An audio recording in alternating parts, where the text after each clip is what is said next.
নমস্কার বন্ধুরা, WB top tuition ক্লাসের পক্ষ থেকে তোমাদেরকে স্বাগত। আজ আমরা ক্লাস 8-এর মডেল কোশ্চেন পেপার 3 যে বাংলা প্রশ্নগুলি আছে সেগুলি আমরা সমাধান করব। তো বন্ধুরা দেখো, একের দাগে যে প্রশ্নটি আছে এখানে বলা হয়েছে রমেশ ও রমা কতদিন পরে দেখা? প্রায় 1 মাস পরে, প্রায় 4 মাস পরে, প্রায় 6 মাস পরে, মাসখানেক পরে। এখানে যে অ্যান্সারটি সঠিক হবে সেটি হচ্ছে মাসখানেক পরে। পরে যে প্রশ্নটি আছে দেখো, 2 নম্বরে যে প্রশ্নটি আছে এখানে বলা হয়েছে এ কি সর্বনেশে ছেলে? ছেলেটি হলো ডাম্বল, ভম্বল, বুকু, বুবাই। এখানে যে অ্যান্সারটি সঠিক হবে সেটি হচ্ছে বুকু। পরে যে প্রশ্নটি আছে দেখো,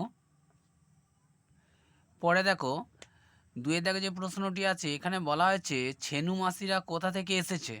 এর উত্তর হবে উত্তরপাড়া থেকে এসেছে। 2 নম্বরে যে প্রশ্নটি আছে দেখো, নাটোরের মহারাজার নাম কি?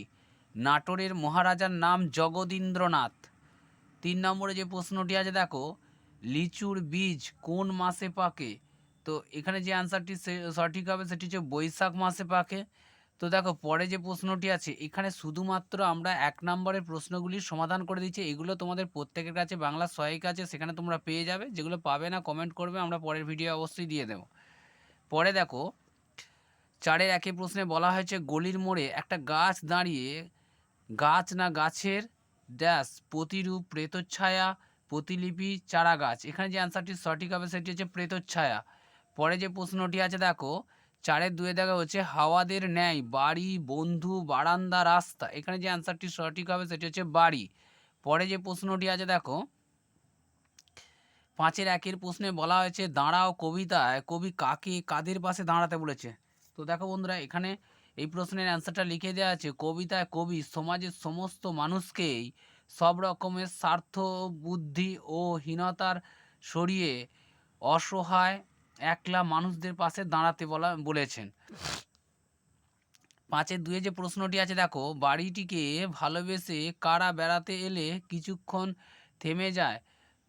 সাঁঝ সকালে রঙিন মেঘেরা বেড়াতে এলে কিছুক্ষণ থেমে যায়। পরে দেখো 5-এর 3 নম্বর যে প্রশ্নটি আছে, জলশ্রীটির পাশে ঘাসের কি দেখা যায়? বহুদিনের গুণচালতার শাখা নুয়ে আছে ছন্দহীনভাবে। পরে যে প্রশ্নটি আছে দেখো, পরে দেখো 7-এর 1-এর দাগে বলছে হরিহর কোন শিষ্যের বাড়ি গিয়েছিলেন? লক্ষণ মহাজন শিষ্যের বাড়ি গিয়েছিলেন। এই কড়ি খেলবি?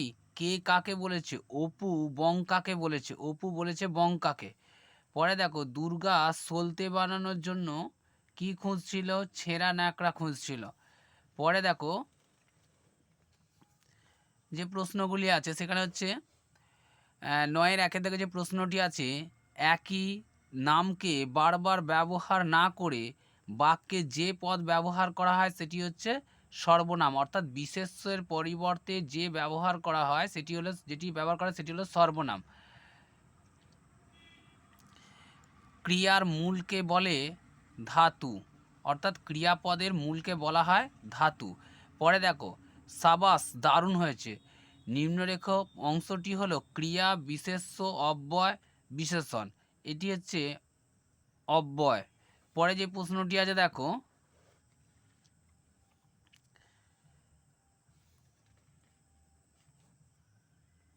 পরে দেখো 10-এর 1-এ দেখো প্রশ্নে বলা আছে চোখ বা মাথা শব্দটি ভিন্ন অর্থে প্রয়োগ করে দুটি বাক্য লেখো। তো কয়ে দেওয়া আছে বাবাইয়ের অঙ্কে মাথা আছে, অর্থাৎ এখানে মাথা শব্দটি ব্যবহার করে একটি বাক্য রচনা করা হলো। মাছের মাথার মুন্ডিঘণ্ট লোকের বড়ই প্রিয়। এখানে মাথা শব্দটি দিয়ে দুটি বাক্য তৈরি করা হলো। এরকমভাবে চোখ দিয়ে তোমরা দুটি বাক্য তৈরি করবে। পরে দেখো এর সাথে 4 নম্বরে যে সেটটি আছে এখানে বলা হয়েছে মডেল কোশ্চেন পেপার 4-এ দেখো, এখানে বলছে রমা যার জমিদারির অভিভাবক ছিলেন তিনি হলেন যতীন। পরে যে প্রশ্নটি আছে দেখো, গাছের জীবন মানুষের জীবনের ড্যাশ ছায়া মাত্র। পরে যে প্রশ্নটি আছে হাওয়ার গান কবিতাটি লেখেন বুদ্ধদেব বসু। পরে যে প্রশ্নটি আছে দেখো, রৌদ্রে যে গন্ধ লেগে আছে তা হলো বেদনার। পরে যে প্রশ্নটি আছে দেখো 2-এর 1-এর দেখো বকুর মায়ের নাম নির্মলা। পরে যে প্রশ্নটি 2-এ দিয়ে দেখো, জলে তার মুখখানা দেখা যায়। জলে কার মুখ দেখা যায়? বুনো চালতার। পরে যে প্রশ্নটি আছে দেখো, আকবর কোন গ্রামের প্রজা? পীরপুরের প্রজা।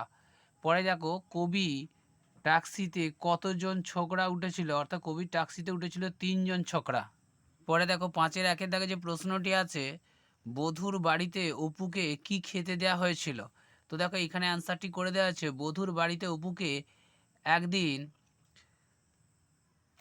মোহনভোগ খেতে দেয়া হয়েছিল। পরে একদিন বধূ অপুকে নিমন্ত্রণ করে লুচি, নানান রকমের তরকারি, গলদা চিংড়ি খাইয়েছিল।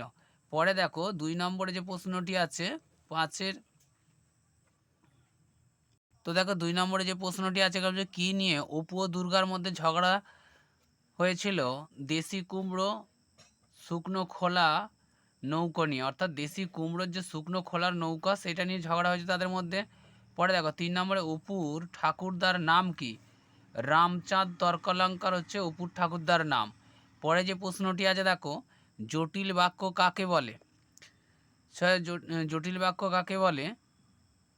তো দেখো এখানে অ্যান্সারটি এখানে করা আছে, একাধিক বাক্য বা খণ্ড বাক্য নিয়ে গঠিত বাক্য যখন একটি প্রধান খণ্ডবাক্য এবং এক বা একাধিক অপ্রধান খণ্ডবাক্য থাকে তাকে জটিল বাক্য বলে। পরে যে প্রশ্নটি আছে দেখো, 6-এর 2-এ যে প্রশ্নটি আছে বলছে এগিয়ে চলতে হবে, এর অনুজ্ঞাবাচক বাক্য কী হবে? এগিয়ে চলো। এই বাক্যটিকে যদি অনুজ্ঞাবাচক বাক্যে পরিণত করা সেটি হবে এগিয়ে চলো। 6-এর 3 নম্বর যে প্রশ্নটি আছে দেখো, একটি শর্ত সাপেক্ষ বাক্যের উদাহরণ দাও। বিনা পরিশ্রমে কিছুই হবে না। অর্থাৎ পরিশ্রম করলে তবে কিছু হবে। পরে যে প্রশ্নটি আছে দেখো, অমল ধীরে হাঁটছে, রেখাঙ্কিত পদটি কোন শ্রেণীর বিশেষণ? এই যে ধীরে শব্দটি হলো ক্রিয়া বিশেষণ। ক্রিয়ার হাঁটছে এটা ক্রিয়া, এর বিশেষণ কোনটা? কেমন, জোরে না ধীরে? এখানে ধীরে আছে, এটা হচ্ছে ক্রিয়ার বিশেষণ, হচ্ছে ধীরে শব্দটি হলো ক্রিয়াটার বিশেষণ। পরে দেখো কি আছে, নাম ধাতুজ ক্রিয়া কাকে বলে? তো দেখো বন্ধুরা এই প্রশ্নের অ্যান্সারটি এখানে আছে, নাম ধাতু শেষে ক্রিয়া বিভক্তি যোগ করলে যে ক্রিয়াপদ পাওয়া যায় তাকে নাম ধাতুজ ক্রিয়া বলে। পরে দেখো 6 নম্বর যে প্রশ্ন, আমি আর তুমি সেখানে যাব, এখানে আর কোন শ্রেণীর অব্যয়? সংযোজক অব্যয়। এর অ্যান্সার হবে সংযোজক অব্যয়।